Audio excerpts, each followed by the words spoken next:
নমস্কার, আমি সত্যম। আমার ইউটিউবে আপনাদের প্রত্যেককে স্বাগত। আজ যে বিষয়টা নিয়ে আলোচনা করব সেটা হচ্ছে রাশিফল, অর্থাৎ সাপ্তাহিক রাশিফল। বছরের রাশিফল চলে গেল, 12টা রাশি নিয়েই আমি আপনাদের আলোচনা করেছি। আপনারা যারা এখনও দেখেননি অবশ্যই প্রোফাইলে গিয়ে দেখে নেবেন।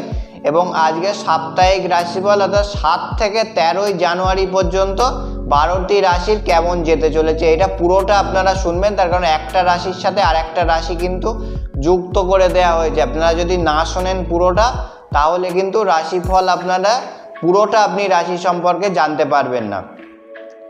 আর তার আগে বলবো, আপনারা দেখছেন কিন্তু সাবস্ক্রাইব করছেন না। সাবস্ক্রাইব না করলে কিন্তু আপনি অনেক কিছু পাবেন না। প্রত্যেক দিন সকালবেলায় উঠেই আপনি জানতে পারবেন না আপনার রাশির কেমন যেতে চলেছে। তার জন্য অবশ্যই সাবস্ক্রাইব করতে হবে। পাশে দেখুন সাবস্ক্রাইব লেখা একটা বাটন আছে, ওর ওপরে ক্লিক করে দেবেন। আবারও বলি, এটা রাশিফল। রাশিফল মানে ওভারঅল বিচার। ভাগ্যফল আলাদা, রাশিফল আলাদা। জন্ম ছকে যদি সমস্যা থাকে বা বাজে দোষ থাকে এর শুভত্ব আপনি পাবেন না। তো যাই হোক, মেষ রাশি নিয়ে চলে আসি। তো মেষ রাশির মায়ের শরীর স্বাস্থ্যের জায়গা ভালো যাবে না 7 থেকে 13 তারিখ অবধি। বিদেশে যারা আছেন মেষ রাশির জাতক কিংবা জাতিকে উন্নতি হবে। মনের জায়গা ভালো থাকবে না, একটু চঞ্চল ভাব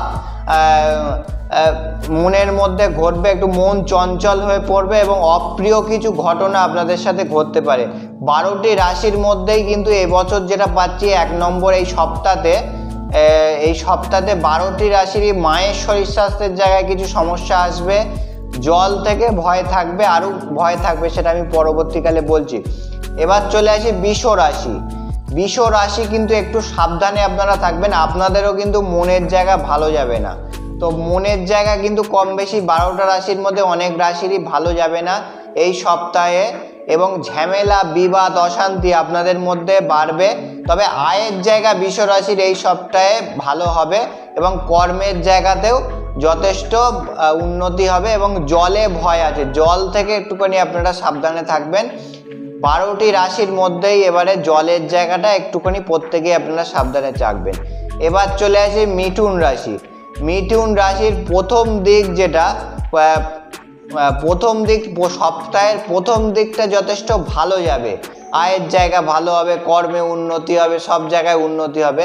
কিন্তু আস্তে আস্তে শেষের দিক থেকে কিন্তু সপ্তাহের জায়গায় একটু সমস্যা আপনাদের ক্ষেত্রে আসবে। অর্থ প্রাপ্তি হতে পারে, হঠাৎ করে কোনো অর্থ প্রাপ্তি আপনাদের ক্ষেত্রে হতে পারে। কিন্তু আপনারা অনেকেই আমাকে বলেন যে আপনি বলছেন আয়ের জায়গা ভালো হবে, সাংসারিক জীবন ভালো হবে, চাকরি পাবেন, এ হবে, কিন্তু আলটিমেটলি তো দেখা যাচ্ছে কিছুই হচ্ছে না। তার কারণ আমি প্রথমেই কি বললাম, আপনার জন্ম ছকের সমস্যা অথবা আপনার জন্মছক ভালো, বাজে দোষ হয়ে বসে আছে। সেই জায়গাটাকে যতক্ষণ না প্রতিকার করছেন আমার এই কথাগুলো আপনি ভালো জিনিসগুলো অবশ্যই পাবেন না। আমি বলছি আপনি অর্থ প্রাপ্তি হতে পারে কোনো হঠাৎ করে, আপনি হয়তো দেখলেন যে কিছুই তো হলো না, তার কারণ আপনার জন্ম ছকের সমস্যা। সেই জায়গাটাকে সবার আগে জন্ম তারিখ, জন্ম সময়, জন্মস্থান নিয়ে অথবা জন্ম তারিখ নিয়ে ভালো কারুর থেকে জন্ম ছকটাকে সঠিক ওয়েতে বিচার করান, করে অবশ্যই প্রতিকারটা করান। দেখবেন আপনাদের জায়গায় অনেক সমস্যা থেকে আপনারা বেরিয়ে যাবেন। প্রতিকারের বিকল্প হয় না এবং কালার থেরাপির মাধ্যমেও প্রতিকার, বাস্তুর প্রতিকার আমার কাছে আমি করে থাকি। কর্কট রাশি এবার চলে আসি। কর্কট রাশির জায়গায় প্রথম দিকটা একটু সাবধানে থাকবেন। আর্থিক উন্নতি হবে, ভ্রমণ হবে, ছোটোখাটো ভ্রমণ হবে, কিন্তু মনের জায়গায় সমস্যা আসবে। মন ভালো থাকবে না। সন্তানের জায়গা যথেষ্ট ভালো আছে। সিংহ রাশির জায়গায় জলে ভয় আছে। সিংহ রাশি জল থেকে সাবধান।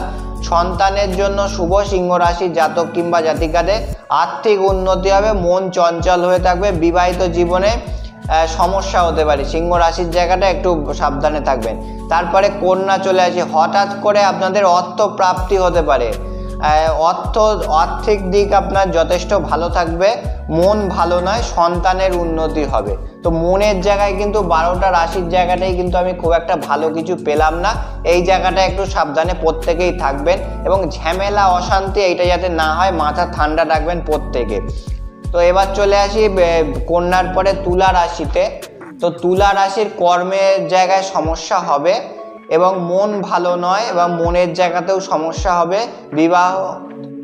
তো বিবাহ যোগ কিন্তু আপনাদের মানে সপ্তাহ তো হয় না, সাপ্তাহিক রাশিফলে বিবাহ যোগ হয় না, তবে বিবাহিত জীবনের জায়গা যথেষ্ট ভালো যাবে।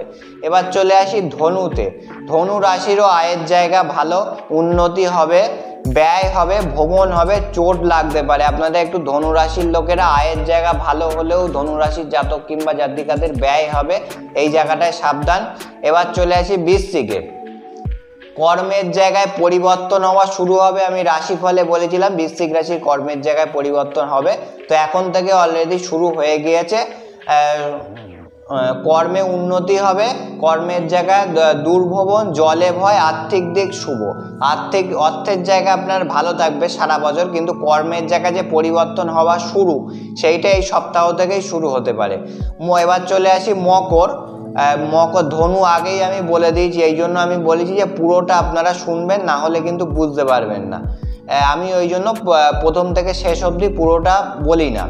এবার চলে আসি মকর। মকরের জায়গাতেও আয়ের জায়গা ভালো হবে, ব্যয় হবে, মন ভালো থাকবে না, উগ্র মানসিকতা, ভাগ্যে পরিবর্তন হতে পারে। এবার চলে আসি কুম্ভে। তো কুম্ভের জায়গায় কর্মে উন্নতি, আর্থিক উন্নতি হবে, ভ্রমণ হবে, মন ভালো নয়। কুম্ভের প্রত্যেকটা রাশিরই কিন্তু এবারে মনের জায়গাটা খুব একটা ভালো দেখাচ্ছে না। মিনে চলে আসি। চিন্তা বাড়বে, কর্মে উন্নতি যোগ, সন্তানের জায়গা শুভ। মীন রাশির জায়গা সন্তানের জায়গা শুভ হচ্ছে, কর্মে উন্নতি কিন্তু চিন্তা। তো প্রত্যেকেই বলবো মানসিক জায়গা জলে ভয় আছে এই সপ্তাহে, এবং আপনারা যথেষ্ট বিবাদ, সাংসারিক জীবনে সমস্যা, এই জিনিসগুলো থাকতে পারে। এই জায়গাটায় প্রত্যেকটা রাশি বলবো সাবধানে থাকবেন। আর সাবস্ক্রাইব না করা থাকলে সাবস্ক্রাইব করে নেবেন। নমস্কার সবাইকে।